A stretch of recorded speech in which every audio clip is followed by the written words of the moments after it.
guys, we are back with Messy on Purpose, and I have Julia here with me today. And I believe she said she's in the UK. Is that correct? That's correct. So you are the second person I've had outside the United States, which is super cool. And I'm going to let her do like a little introduction on herself, and then we're just going to dive into the conversation. Okay, so I'm Julia Hartley. I've been married for 31 years and we've got two grown-up kids, and I own an adventure platform here in the UK. And what does that mean? Okay, so it's for people who like hiking, cycling, paddleboarding, rock climbing. We've been going just over 14 months and we are a little growing enterprise. So it's really cool. Everybody on the platform is like, in the UK, you have to be a qualified mountain leader. So everyone's qualified, insured, and have CRB checks, which is checked that they're okay to work with children. And we're tiny little business, but we're growing day by day and getting the word out there.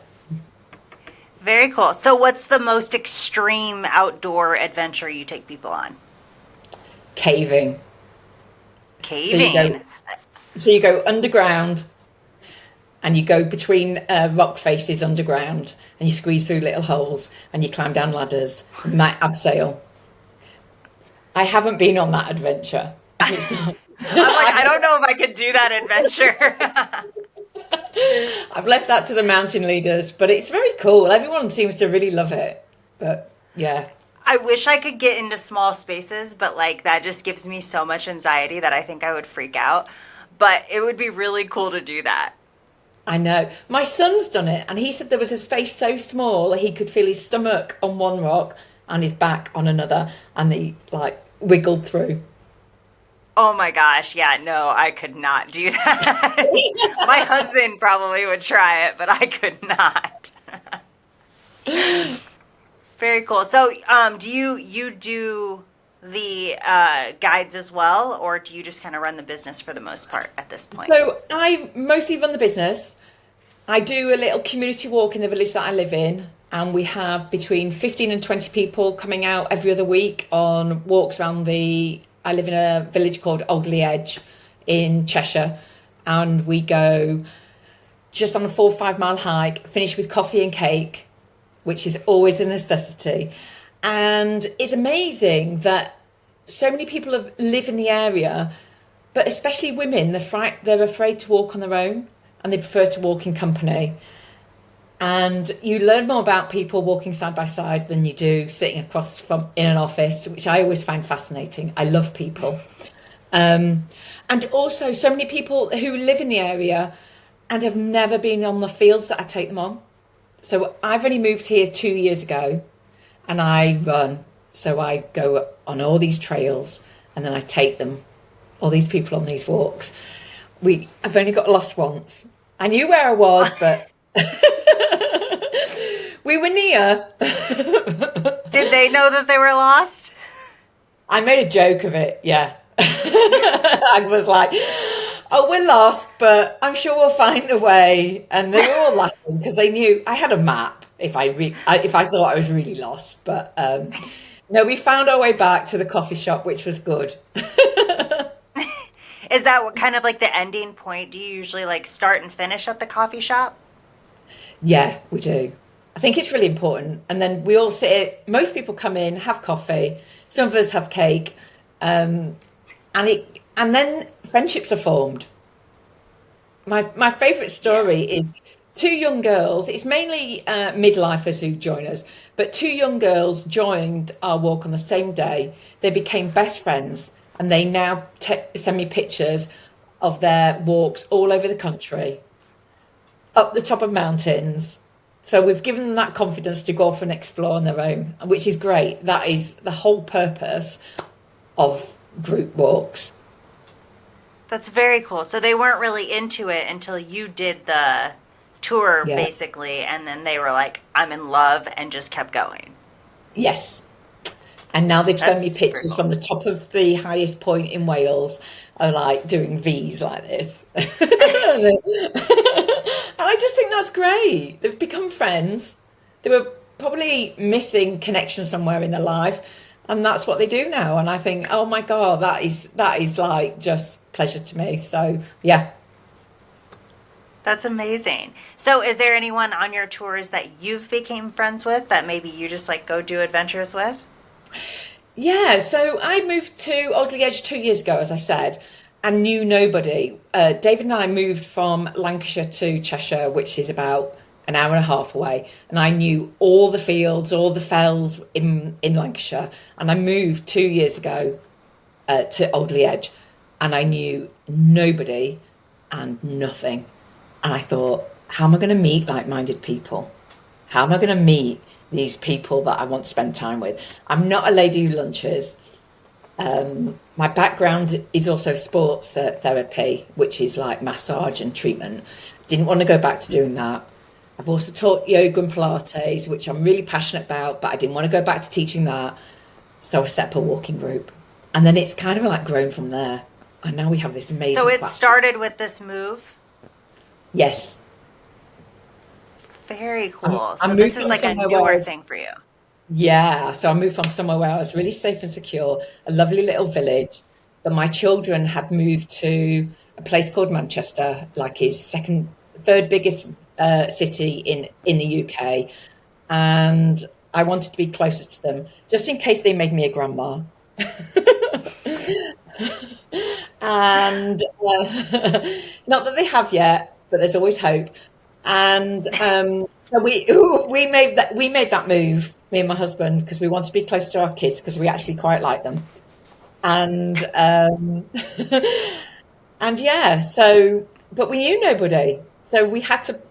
I'm a real people person, so I really had to push myself out there to meet like-minded people.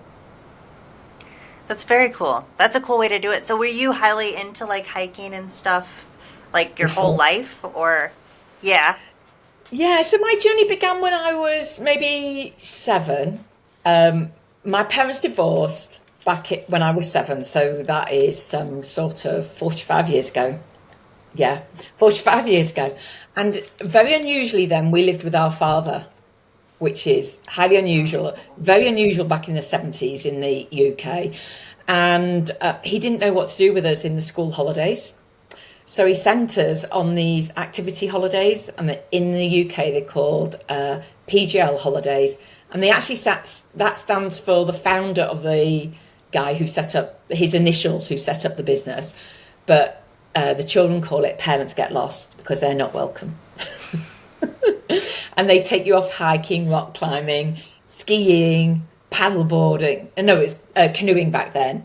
And we did all these amazing adventures. And unbeknownst to us, we thought we were going on holiday, but my dad was just getting rid of us for the week. I mean, that's good if it felt like that, right? Yeah, yeah. But what do you do if you work full time? Especially all the I, way back then. With I've yeah. got 2 twin brothers. And what do you do with these children who are really active, can't sit still?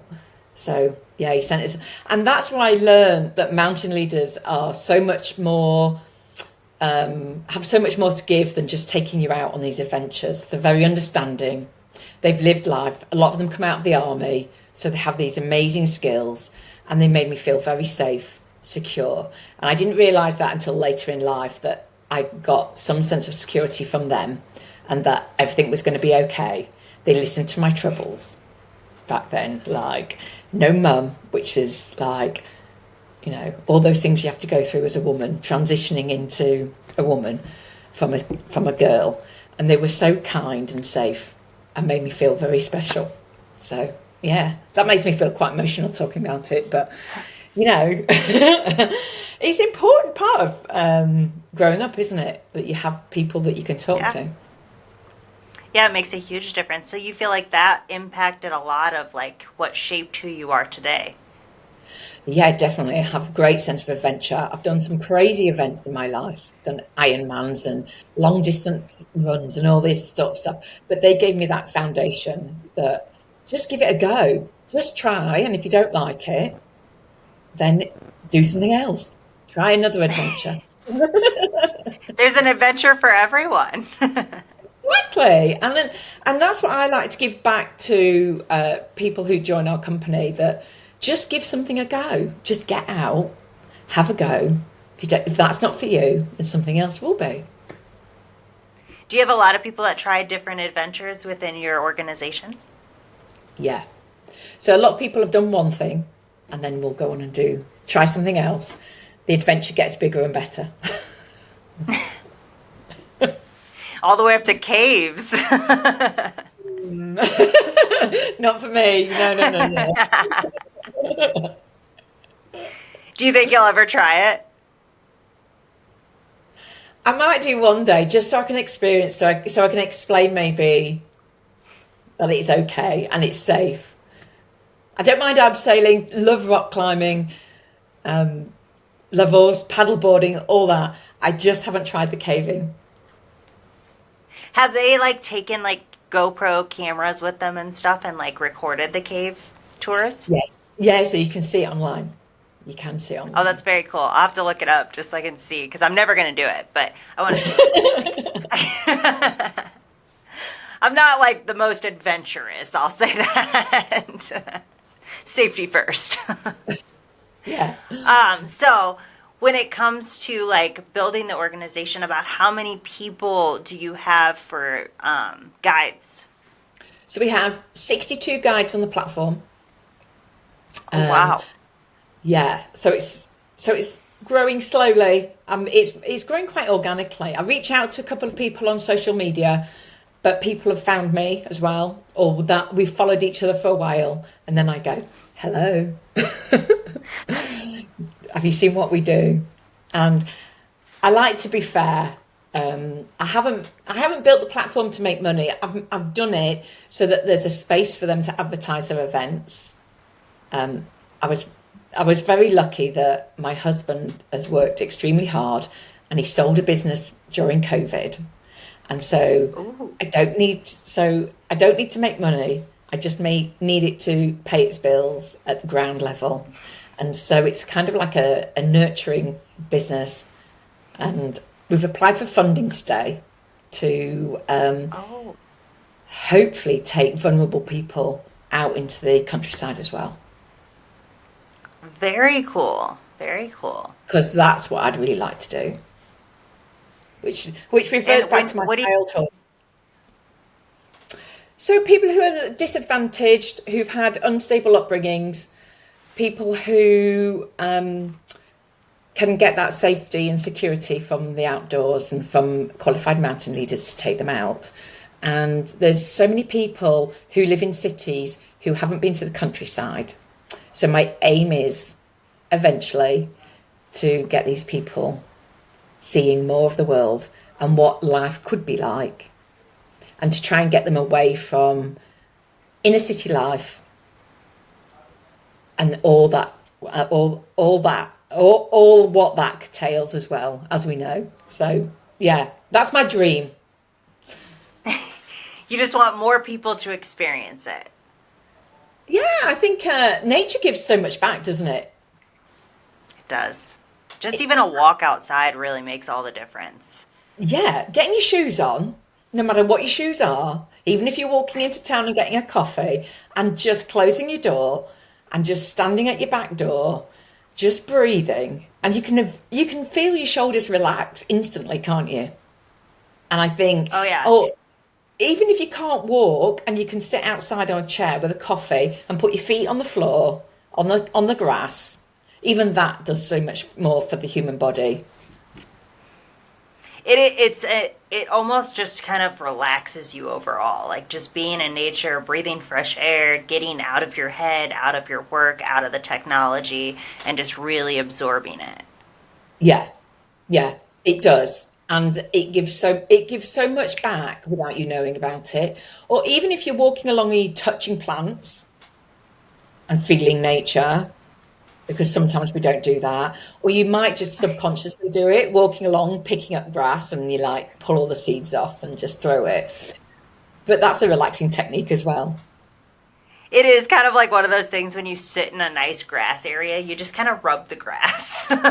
You do, and you do it subconsciously, don't you? But it must give back. There is, and just sitting having a picnic outside is great, isn't it? It's just like at the end of a hike, like me and my husband used to bring like lunch, just have lunch at the top of the mountain or whatever. Yeah, I bet you've got some good mountains in Las Vegas. Um, there's like one good one for hiking, and then there's like a lot of desert. And to me, it just all looks dead here.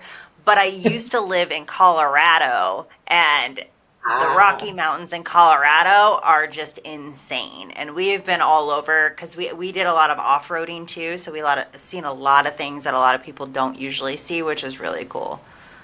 yeah, I'd love to come over there. I'd love to see the Rockies. If you're gonna go see the Rockies in the United States, the only place to go is Colorado. There are like the whole state is absolutely beautiful. You go to like Uray and Telluride area, and it literally looks like Switzerland's like mountains. It's just so beautiful and scenic. Yeah. Oh, that sounds lovely. Yeah, so that's the place. And I would say it's probably the number one outdoor people experiences in the United States. Like the amount of people that move there for outdoor activity, the people that do more extreme things. Like I knew a guy that used to ice climb. I don't know why you would ice climb because that sounds super scary, but he ice climbed. Oh God, yeah, I'm not sure I could do that. That's extreme, but there's so much to do, and there's beautiful hot springs. It's a gorgeous, gorgeous place. Oh, I'll have to put it on my bucket list. Yeah, you will. And if you need certain spots to stop, you just message me and I'll send you all the good Yeah, ones. yeah, yeah, yeah. Okay, so back to your business a little bit. So as your how does this work? So do you just have like an app? Is this like an actual like business? Like, do we have a storefront? What does this look like? Okay, so we have a website and it's mobile user friendly. So we haven't gone down the app route yet because that is mega money. So at the moment, it's just it is a website, and the mountain leaders all individually put their hikes and activities on. So it's kind of Okay. like, and then I just is admin behind the scenes, making connections, um, joining the dots. Some people need help putting their stuff on, which is fine. I'm happy to do that. But and then also my job is the marketing side of it, spreading the word. So you basically have a lot of freelancers that just kind of put their events on. And then do they pay you a fee or anything? Do people pay for these events? How does that work?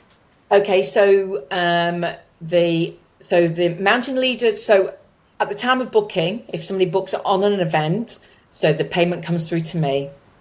We take 5% commission from the guide from the event, and then the money is passed after the event is done straight to the guide. So it's important that that transaction is done Okay. quickly. So as soon as the event's done, they text me, I send them the money. So it's really Okay, straightforward very cool. and simple. Very cool. So they're almost like independent contractors basically that just use your platform, kind of like similar to drivers for like Uber. Yes, and Airbnb. So it's like a double-sided platform. Okay, very, very, very cool. And then with this, what it like in the growth process of this, do you want it to kind of stay the same where it's just kind of a platform, you just get your certifications and you can jump on the platform and hold events, or do you want to structure this more into like a business where you're in more control? Um, well, you can only join the platform. I'll only let you join the platform if you're fully qualified, and that is really important. Um, I have applied for VC funding before now, and I got down to the last two, and failed at the last hurdle. So there's always a reason. Like sometimes you have to just keep going. But also, it's been bootstrapped until now. I've done it all myself. I've had a very understanding website man called Mike, and we've worked together for the last year, and we've kind of like, he's kind of like taken a punt on me and on the idea, and he's done it bootstrapped for me, and I've done it bootstrapped, and then we're just going to see where it goes. Hopefully, we'll get some sponsorship, maybe from an outdoor activity company, or like clothing, stuff like that. We've just been awarded £1,500 from Sport England, and that's to do more hikes free of charge in the area where I live. So that will be rolled out as soon as that money comes in. But that means I can pay another mountain leader to hold walks somewhere else rather than where I live, and make a new community where they live. So that's my idea. So we're just going to keep plugging away. So kind of like how Airbnb is like all over the world. Is that kind of the goal? You want to hit like everywhere? Well, that sounds really scary, doesn't it? But maybe I can. It does sound Who really said you can't dream that big? Exactly. I do have dreams that big, but sometimes when you voice them to other people, you're like, holy shit, that's big. It's good though. It's good. If we think too small, we can only grow so far. Yeah, I really keep trying. Doing stuff like this is really pushing me out of my comfort zone. Really. And that's when I saw you post, I was like, I need to do that, because it's really uncomfortable sometimes, isn't it?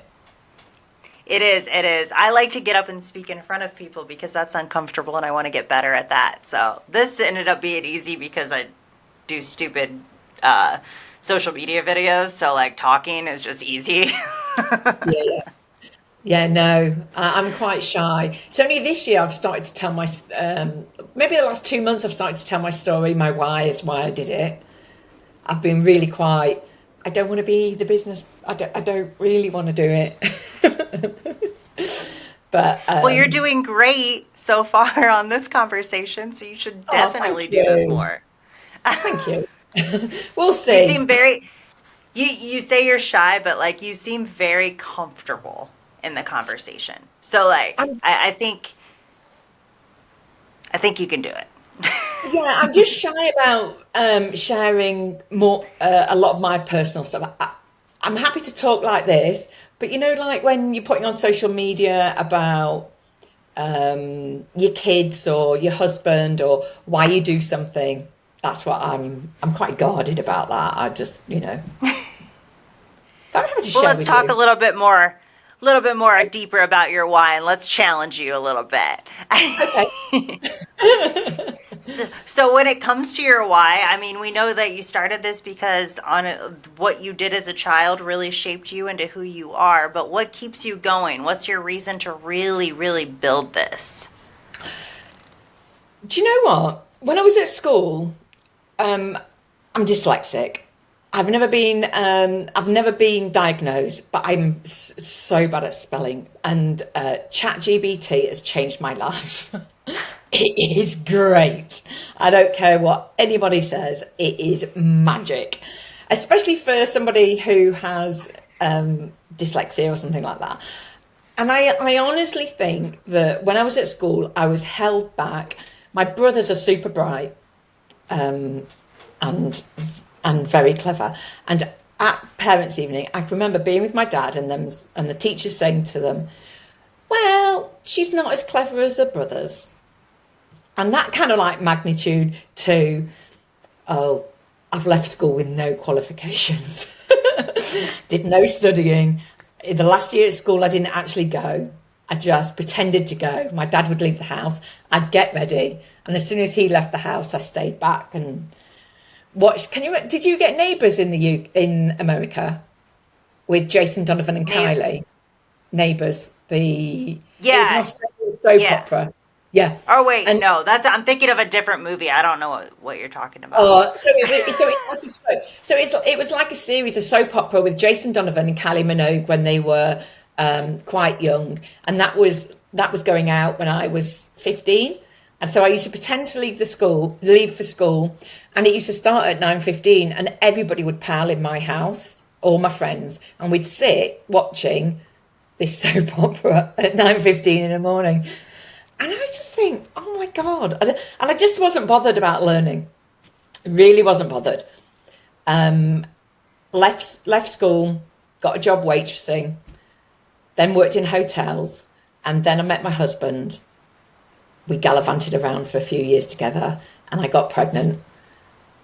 And then it wasn't until I had my children that I thought, I need to really sort my life out and get an education. So I went back to night school and started the ball rolling with getting my English, getting my maths.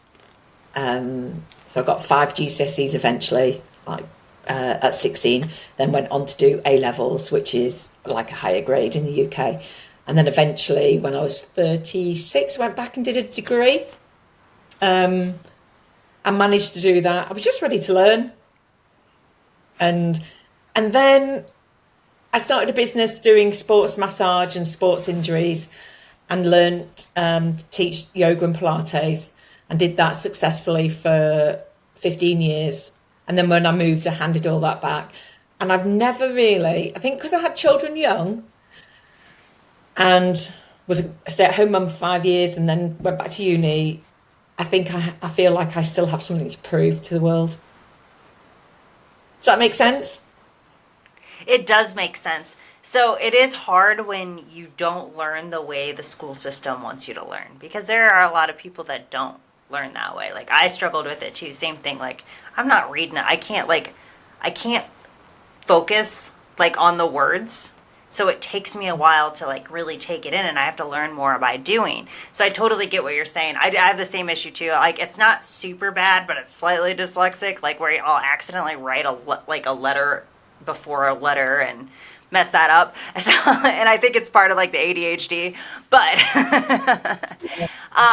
so it's like everyone learns kind of differently. So like when you don't really learn in that standard that they want you to learn, you kind of get away from wanting to learn. You're just kind of like, okay, I don't want anything to do with that. I'm never going to get this. Like I'm moving on, right? And you focus on other stuff.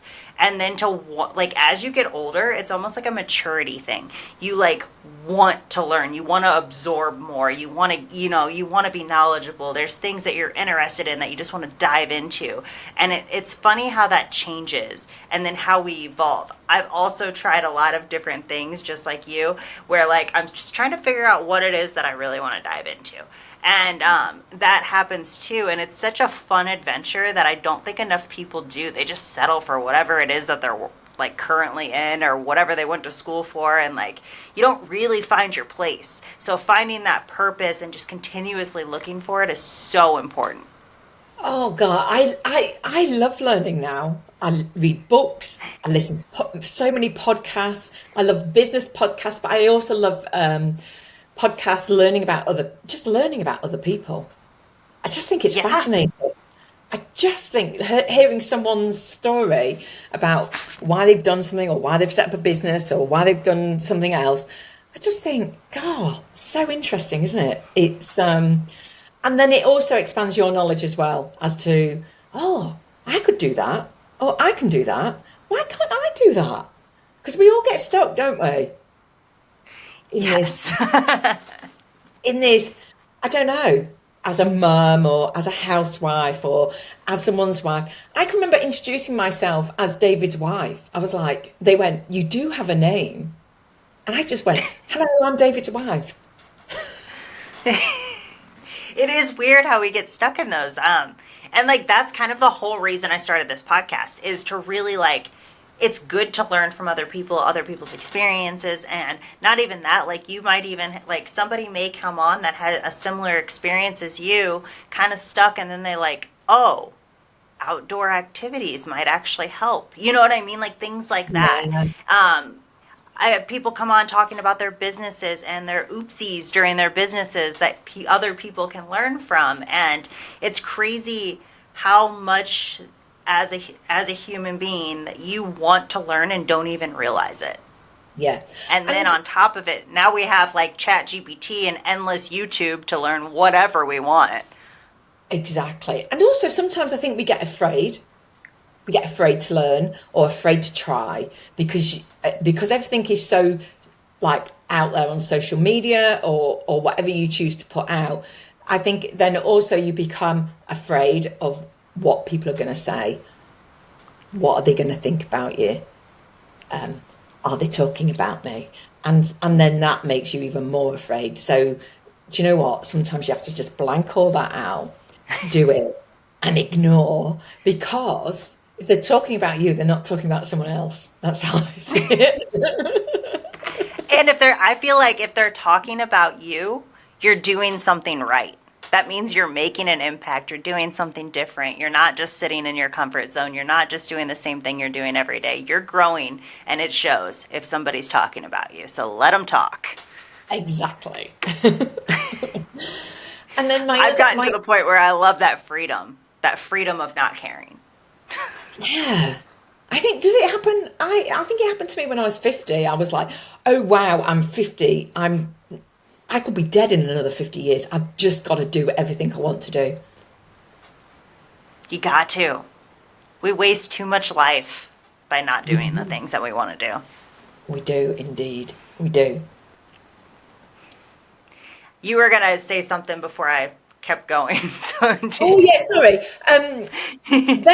Then one of my children, my daughter, she works for the BBC over in the UK, and I recently found myself I was on holiday with her, and I was introducing myself on holiday to with her as, oh, I'm Alex's mum, and I'm like, no, I'm not just Alex's mum. I'm me as well. So I think we carry on doing it. Is it a woman thing? I think it is. It's a woman thing. And then I think it's also just habits, right? Like we've done something so many times. Breaking that habit, it takes actually, it probably takes twice as long to break a habit as it does to develop a habit. Yeah. So I'm going to make a note to myself. I am not just. Well, you started here, you introduced yourself as yourself. I did. So it all starts with practice. Yes. So how do you want to introduce yourself? So if you were to be in any room, whether that's, in a room full of people that know your husband, maybe it's a room full of people that know your kids, maybe one of your kids is getting married and it's, the wedding, how would you introduce yourself if you wanted to? I'm Julia Hartley, solo founder of Guided Outdoor Adventures. There you go. You got it. Now you just got to keep practicing. Yeah. In the morning every day, like Mel Robbins says. Yeah, just repeat it. It's your affirmation. Yeah. I am someone. And you have purpose. You know what you want. You dream big. Not big enough. We're getting there. We're getting you to that world big. But Yeah. I'm sorry, I'm drinking tea. right. It's so cold in the UK. Oh, that's okay. It's nighttime there too, didn't you say?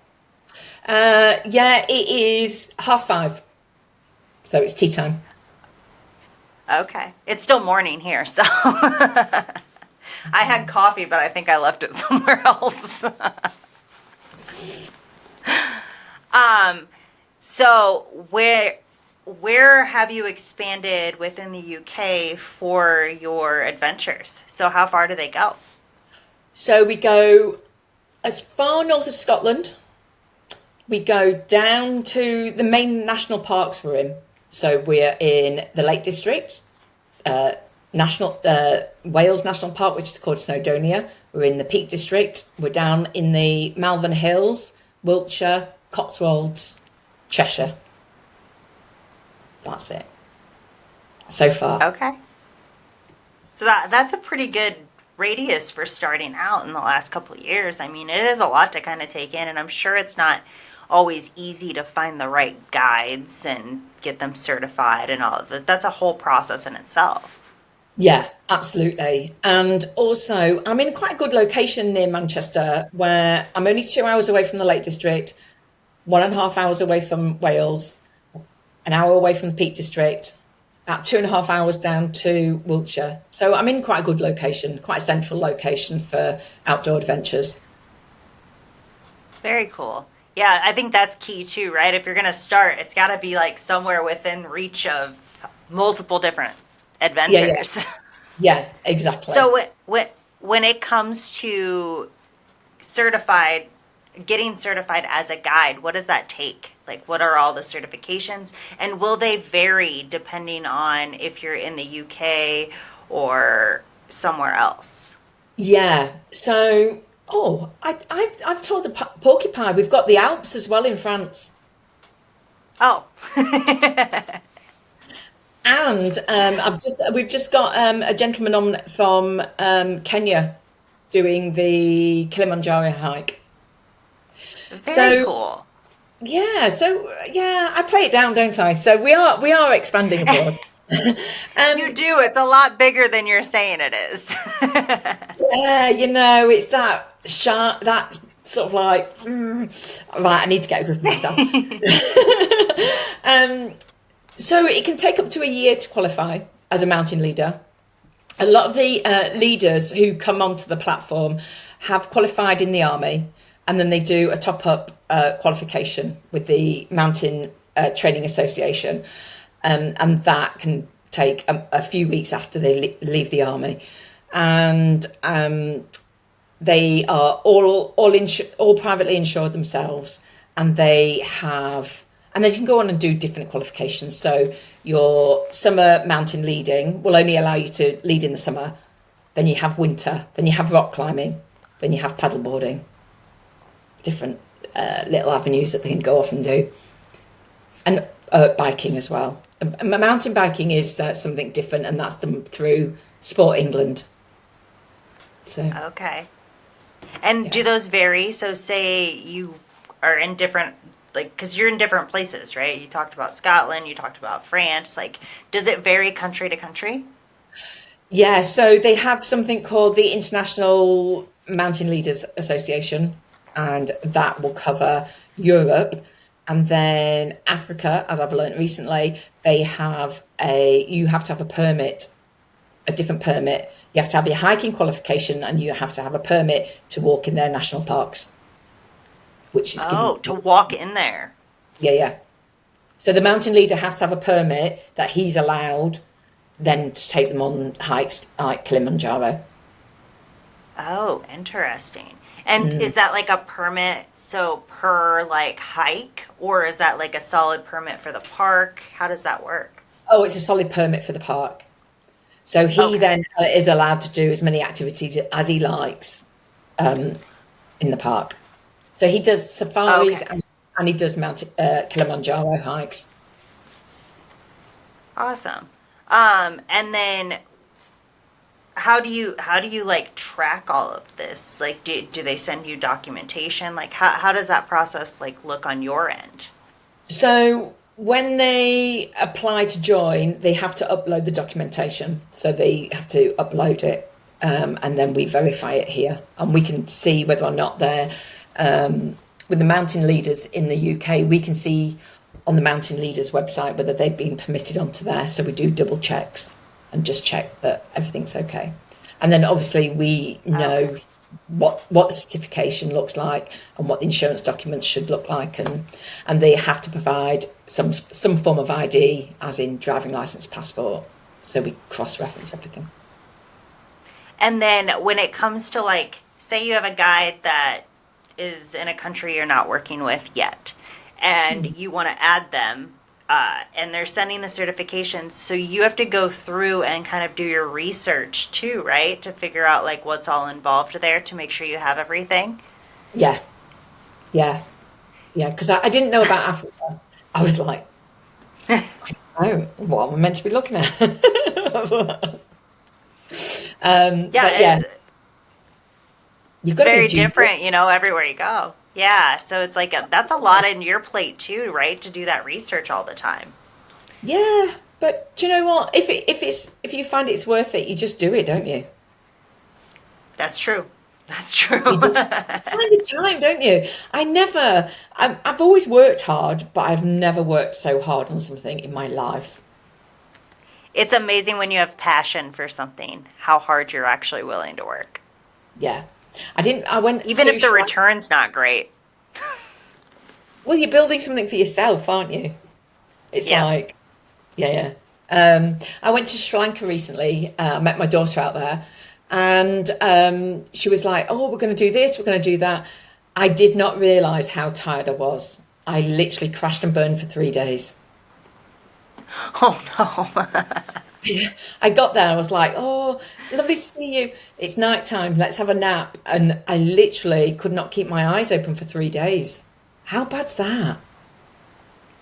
You just don't know until you like finally relax, and then it's like crash. Yeah, yeah. And I thought to myself, I need to get wise. I need to be more sensible. And it's I think a lot of it is when you're really passionate and you're working towards something you're really enjoying and you're like excited about, you lose like that like idea of like taking care of yourself because you're so hyper focused on like what you're doing that you end up burning yourself out, and then eventually you can't help but sleep. I know. I'm very good at telling other people to take care of themselves and, take an hour out and go and do this and go and do that. And then when I look back, I was like, I could tell I'd stopped going out running, which I've done all my life. I couldn't be bothered. And I was thinking, what's wrong with me? I stopped practicing yoga, stopped doing Pilates, and I was like telling everyone else, be kind to yourself, do this, do that. I'm not doing it It is myself. funny It is, when you isn't it? give advice but don't take your own advice, because I do that all the time. But I don't think I realised I was doing it. I just kept thinking, I must be coming down with something. My fire's gone. But then I think, you know,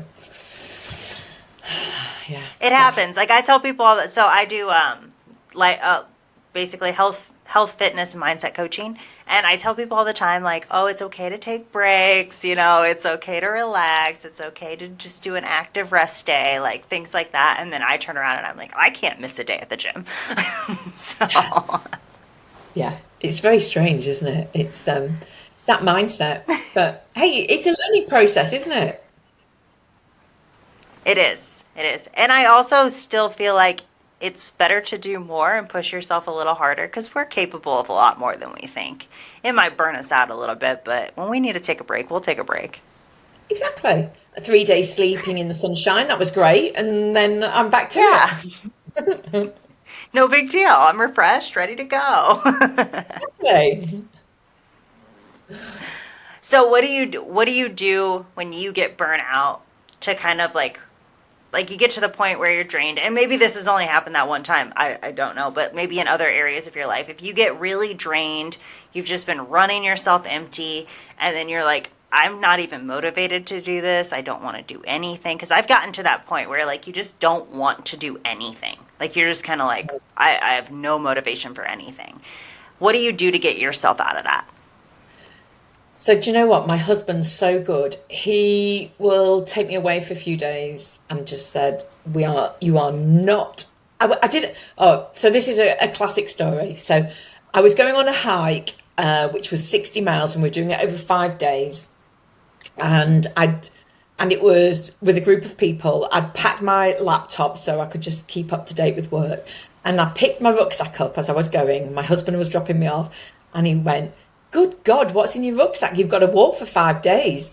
So he kind of like opened it, peered in, and he pulled out my laptop, put it on the side, and he went, "The world isn't going to stop for 5 days." And he wouldn't let me take it. And off I went. And those 5 days just outside were amazing. Sometimes it has to be forced, right? My husband does the same thing. He yells at me every time we go anywhere and I bring my computer. You worry. I think, oh God, what happens if someone emails me? But then your phone, you can do so much on your phone these days, can't you? That you don't actually need a computer. And most of the time it's not life and death. No, it's So not. Nobody wanted me for those 5 days. Not one message. Nobody cared. you're like, oh, I wasn't even missed. Okay. But it does teach you that you can be a bit more relaxed. It's hard, I think. I don't know. I maybe it's just like women more than men, but like I think we have a hard time like disconnecting ourselves to things that we're so focused on. Because I mean, even like when it comes to caring for kids as a mother, it's like hard to disconnect when you're a mother from like being a mother, right? I think Yeah. that's just kind of like something we carry into everything we do. Yeah, I think so. And I think, yeah, I was a young mum, so I think you're always trying to prove yourself because people start off saying, "Well, they're not going to stay together. She's 21. He's only 21." Like, so you carry Yeah, on it the kind of starts off with like hate. yeah. So that teaches you a lot, and I think you have to. I think you can't help yourself. Like you're always trying to prove yourself that you're better than what people have said you are, and that you can accomplish more.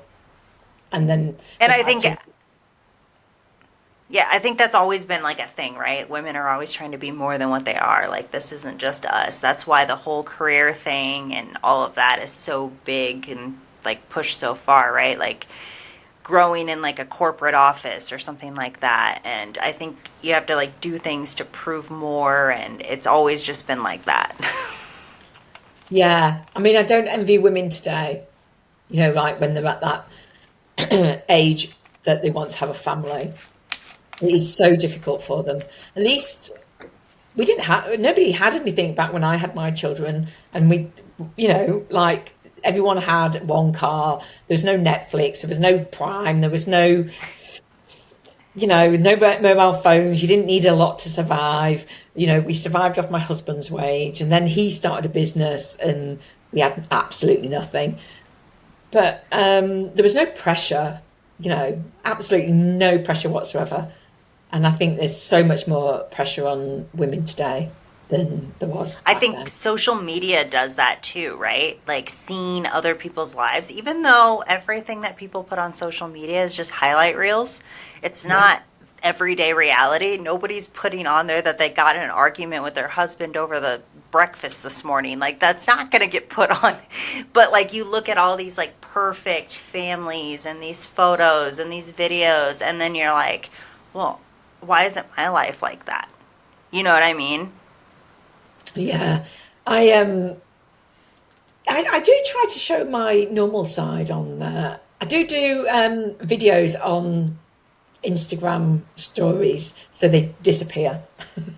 And I'll say, "Oh my God, what day. This is what I've been doing today. Not very exciting, not glamorous at all." But that's how I do it, just so people can have a little bit and disappear. And But it's good to put it out there, right? The raw, the reality, like whatever. But at the same time, sometimes like you're just not going to record sitting on the couch watching a movie. You know what I mean? no, no, no, no, no, no. And you look at famous people, and I don't think that does you any good either, does it? Of their perfect lives, and that's not their reality either, is it? No, no, it's all a show. Like most people that are famous are putting on the act of who people think they are, anyways. We don't even know who they really are. No, no, not at all. And I just think, I can't see it being good for like 10 and 11, or, as you were developing, I can't see that having social media in those times is any good for you. False expectations. Oh, 100%. I mean, think of these kids. Like, so growing up, I didn't have social media until like MySpace and like what, like later junior high or something.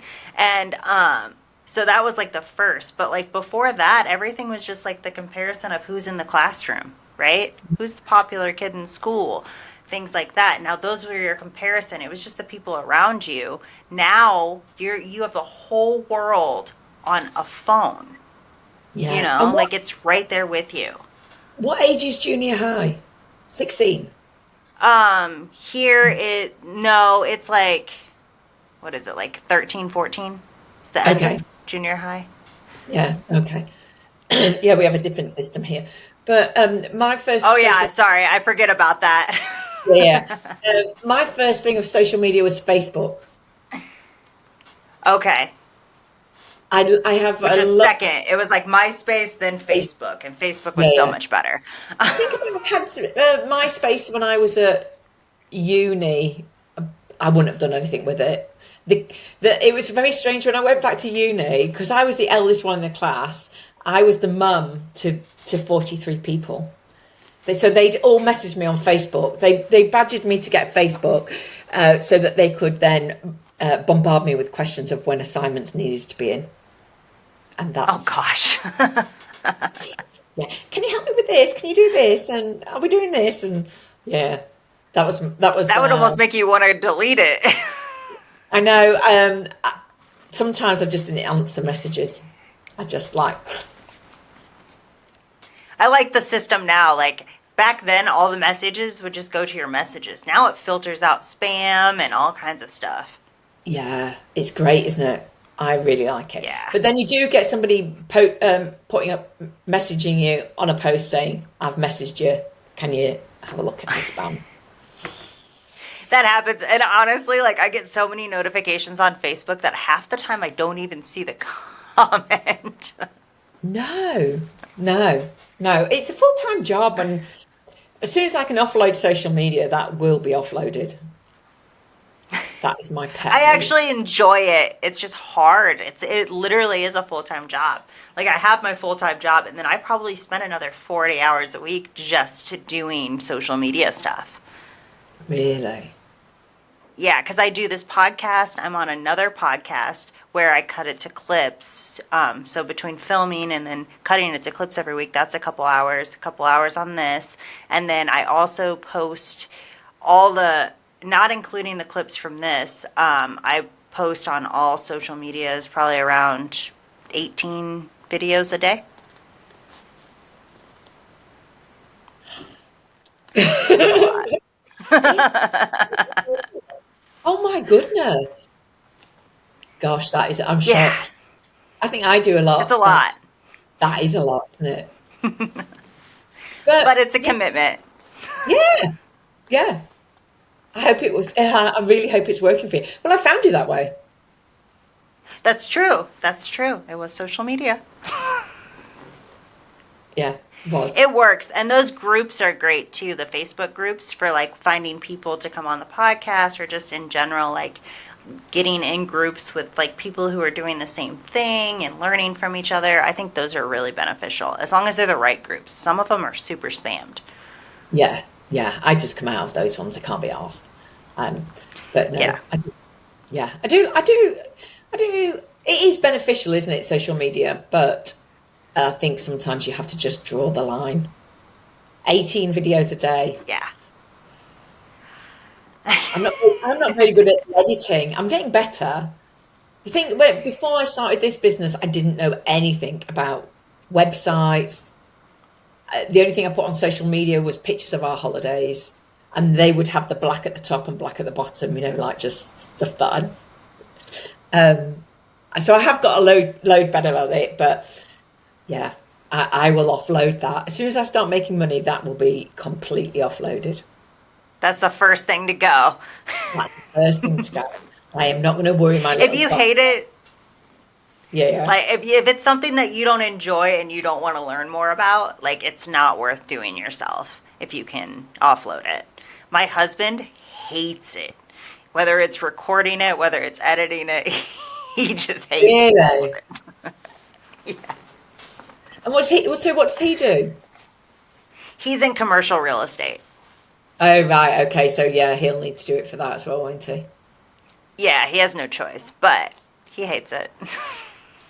Yeah. Yeah. If you It's think okay. back 20 years ago, it wasn't even a thing, was it? Never a thing. Oh, nope, you didn't need it. It was just literally like to talk to your friends and, like little things to start. And then it's grown into this, like, you have to use it if you have a business. Yeah. It's a new way to market.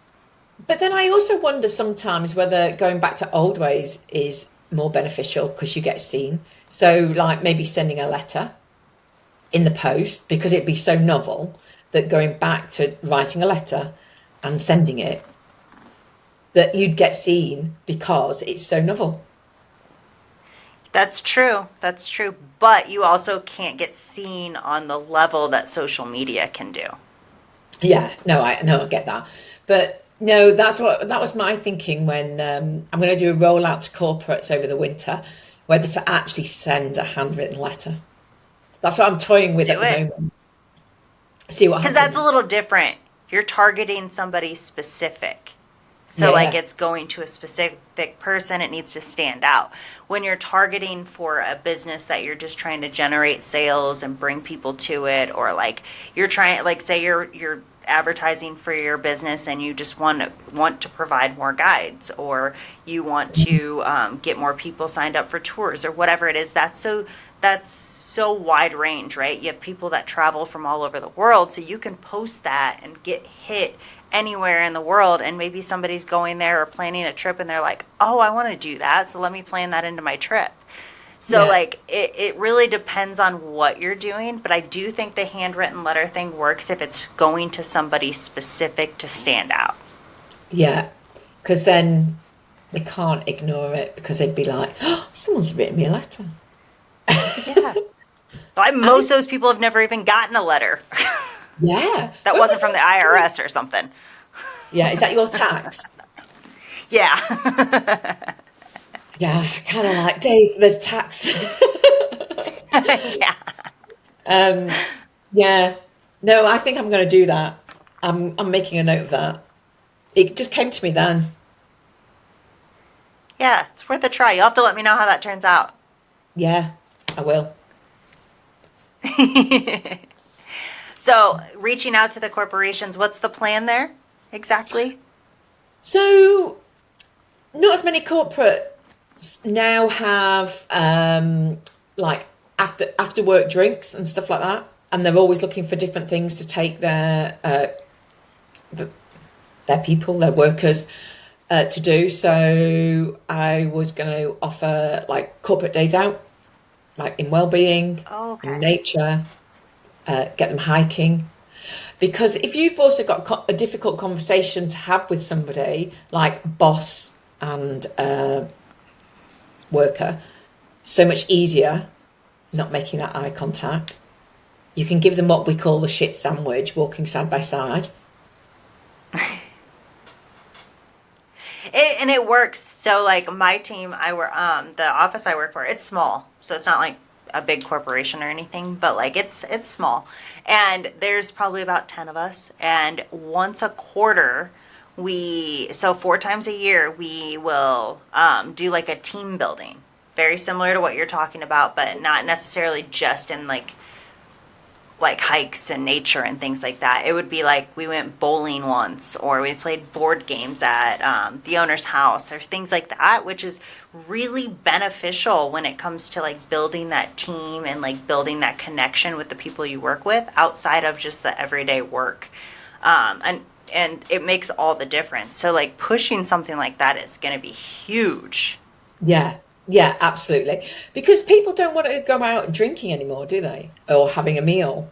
It's so stiff.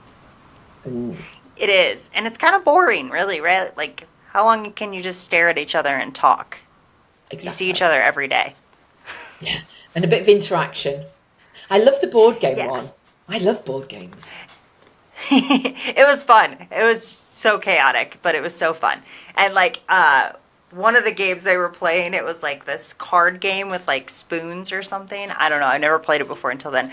But you had to like put the cards, and then once you got like three, you had to grab a spoon, and everybody had to grab one. So it was like kind of like, have you ever seen musical chairs? Where they got the Yes. circle of chairs. It was kind of like that, but with spoons on the table, and like seeing everybody dive on the table for a spoon and just getting out of character, and like you're no longer in work mode. You're just kind of being silly. Yeah. Oh, I love that. And it's nice to see a different side to people that you work with, isn't it? Yeah, it's so fun. It's a different connection because you're doing things that you don't normally do in the workplace. Like you're having fun and you're being yourself and not so on. Yeah. Yeah, absolutely. So important. And I think people really appreciate it like that, that other side of seeing people just doing different things, isn't it? And not so, And you it's know, fun. Yeah, not so worky, and it's good to have a laugh. It's good to have a good giggle, isn't it? Let your hair down. It is. It is. And I work with a great group of people, but like I think no matter what environment you're in, just getting people kind of out of that work environment and really just enjoying life together really will build like any kind of bond. Yeah, yeah. So that's my plan over winter. Get some more funding from various organisations, and to get corporate clients. That's my next expansion. So does the tours kind of slow down in the winter time because they're more winter activities, it's colder out, people don't like it as much? Yeah, but then also there are groups of people um, who love that. You know, I do have hikes and stuff like that on all through the winter, but it's not as busy. But sometimes that's your comfort zone thing, isn't it? People don't like walking in the rain, and I think, do you know what? Sometimes that's nice, isn't it? Well, you won't have that, but Oh, we get rain, but it's not rain you want to walk in. It's like monsoon, which means it just pours and it floods and it only rains oh, for like 10 minutes, but it's insane. yeah, yeah, we have that drizzle, constant drizzle. Um, So yeah, but I also think it's really important to encourage people to get out in those days because you have a different experience. And also, the going says that there is no such thing as bad weather, just bad clothing. True. That's very true. I actually, so I hate the cold. I hate being cold. I've never liked it. Not a big fan of winter. But I actually really enjoyed snow hiking. Did you? I, it was something that was like, I mean, as long as you're in like coat and you know what I mean. Colorado really isn't that bad. It's just a lot of snow in the mountains. But like, I don't know. It was just something like quiet. It was white and pretty. And it was, I don't know. There's just something peaceful about it, like a good snow hike. Yeah, yeah. No, I'd like that. Do you ski? No, I hated that. I actually have never tried skiing. I tried snowboarding and I flipped on my head one too many times. I was like, I can't do this. This sucks. So, Yeah, yeah. It's hard.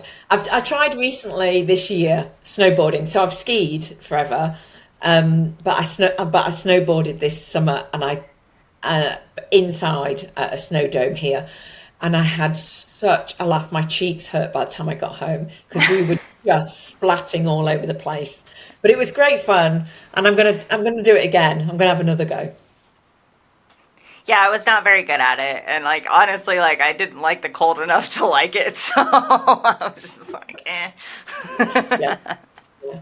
It's good to give everything a go, though, isn't it? Yeah, why not? I did tell my husband I would try skiing because that might be a little easier than snowboarding. I don't know. What do you think? What's the difference? I think it's harder to control two skis than it is to control a snowboard. I think maybe So then I'm snowboarding, not going to be good at that.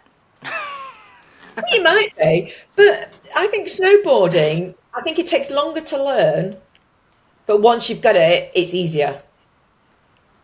Ah, okay, that makes sense. Is I it? just Is always thought skiing would be harder because then my legs will just go. Yeah, you've got that, and to get them to stay parallel and not cross over is horrific. Yeah, see, it's just not sounding like a good idea. Okay. Stick to the snowshoeing and the hiking. Yeah, I'll stick with that. I like those peaceful snow hike, and then it's super fun because we bring my dog, and she loves like just spazzing Yeah, out in the snow. yeah. We went snowmobiling one time. Have you ever been snowmobiling? No, Okay, so this was interesting. I sat on the back. I will never sit on the back of a snowmobile again because really. it was just like constantly like bouncing the entire time. So it was super uncomfortable, but it was really pretty. And we actually seen a wolf out in like the snow, which was really, really cool. Oh wow, wow, how It was lovely. pretty. Yeah. Do you have bears where you in the Colorado? Mountain bears. Yes, yeah. There's black bears. And then if you go further north, like up to like Montana and Idaho, there's grizzlies up there. Yeah, that's not for me. No, I don't like the grizzlies. They sleep in the winter though, so you're safe. Are the black bears, are they dangerous or not so bad? They're like bad dogs. Oh right, okay. Right. Yeah, yeah.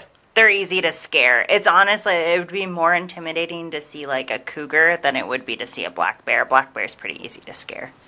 Oh right, okay. What's a cougar? Like a big cat. Oh right, okay. So in England, a cougar is a woman who goes out with a younger person. Oh, we have that too.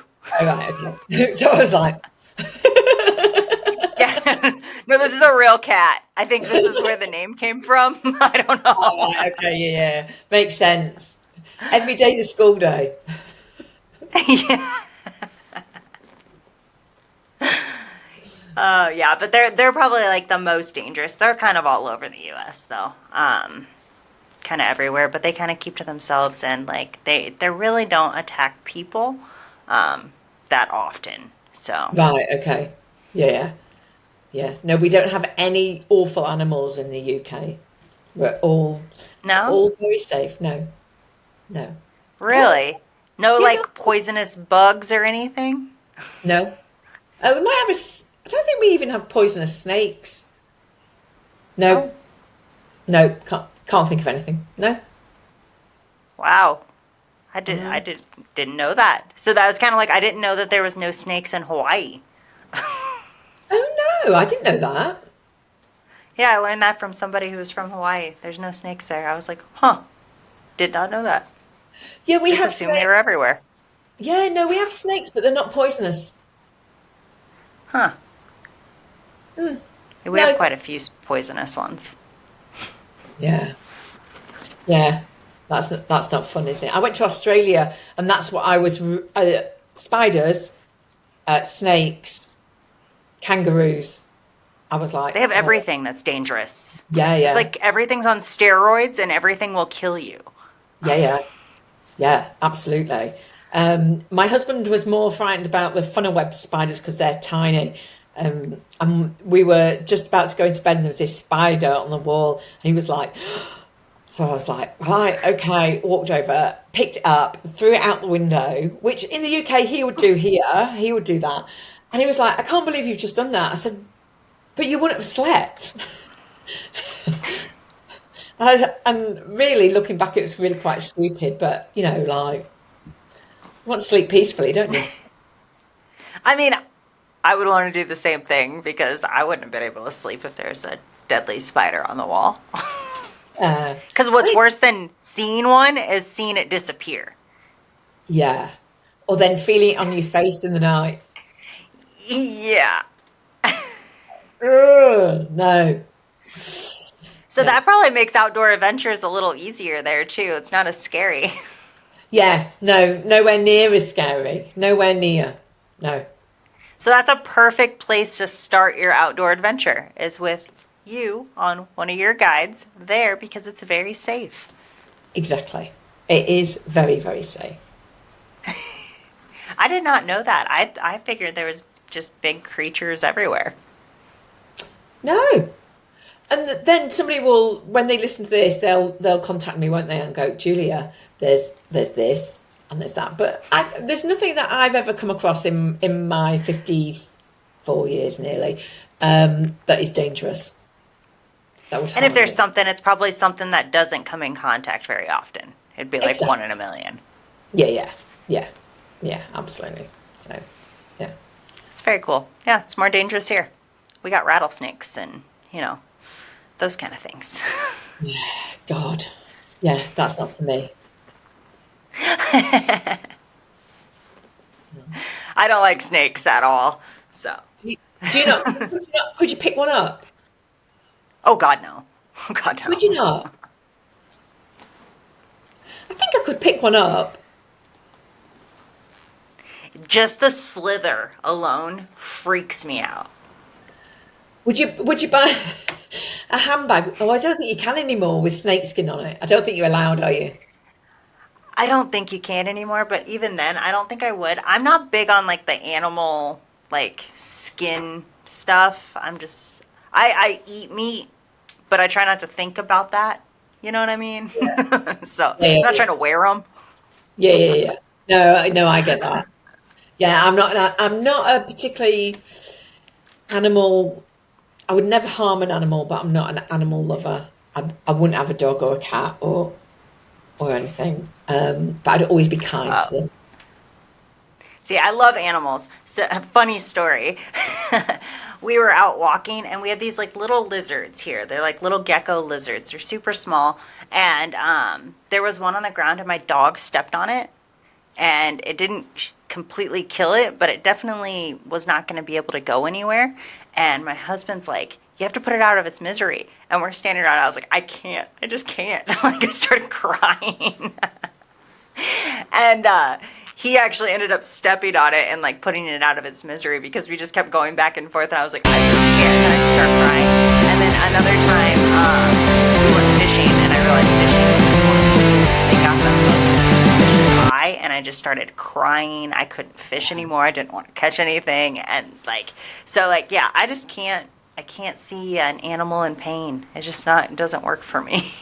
My friend's got a new puppy, and she messaged me. She was going, "What am I going to do?" The puppy had brought a frog in its mouth into the house. So then the frog had escaped in the house, and the puppy was trying to kill it. So she Oh my was, god. so she was trying to grab the kids were trying to grab the dog, and she was trying to grab the frog. Oh, Yeah, I bet that was so chaotic. yeah. The frog survived, and so has the dog. So the all well that ends well. We used to have a like there was a puppy mill like next door to our old house in Denver. And so because of that, they had the dogs outside and stuff all the time. And there was like rats because they fed them outside, you know, so there was rats. And my dog, we didn't know. She wasn't eating her food for like months. And turns out she was catching and eating the rats like she was a cat. Yeah. Oh, yeah. She'd be like wanting outside. Apparently, it was just prime time, and she was hunting rats. How did you find out? So my husband, my husband's seen a rat that was like half eaten, and he comes back out and it's gone. And then he's like, "Wait a minute, the dog was just out here," and that's kind of how it just put it all together. So how do you stop the dog doing that now? Well, we moved. That was around the Oh, time we were moving, anyways. yeah. That She eats her frees it. food now. Yeah, yeah, yeah. Yeah, Oh, too funny. It's funny what your pets will put you through. So, yeah, yeah. um, well, is there anything else you want to touch base on? No, I'm all good. Thank you for having me. No. Lovely Yeah. to Do you meet want you. to kind of? It's nice to meet you too, and I'm so glad that you came on. Do you want to leave with like a little message to people about adventures and kind of what that means to you? Um, well, our tagline is "Navigate with wisdom," and the meaning of that tagline is that you should go on an adventure, but you should push the boundaries, but go with someone who makes you feel safe. So that's the wisdom part, and that's why Love we that. have that tagline. I love that. So, if anybody wants to go on a good guided tour with less dangerous animals, Yes, in the you just got to UK. go talk to Julia in the UK. And hopefully, eventually, she'll expand worldwide. That's the Yes, goal, right? yeah, written it down. A- And what is your website? It's called Guided Outdoor Adventures. So, So very easy to find very for easy to find. anybody interested in Find me on a social nice media as tour. well. And we'll put it all in the description. But thank you again, Julia, for joining me on Messy on Purpose. It was such a pleasure to talk to you. I love your bubbliness. Oh, thank you. Thank you for having me. And until next time, guys, bye.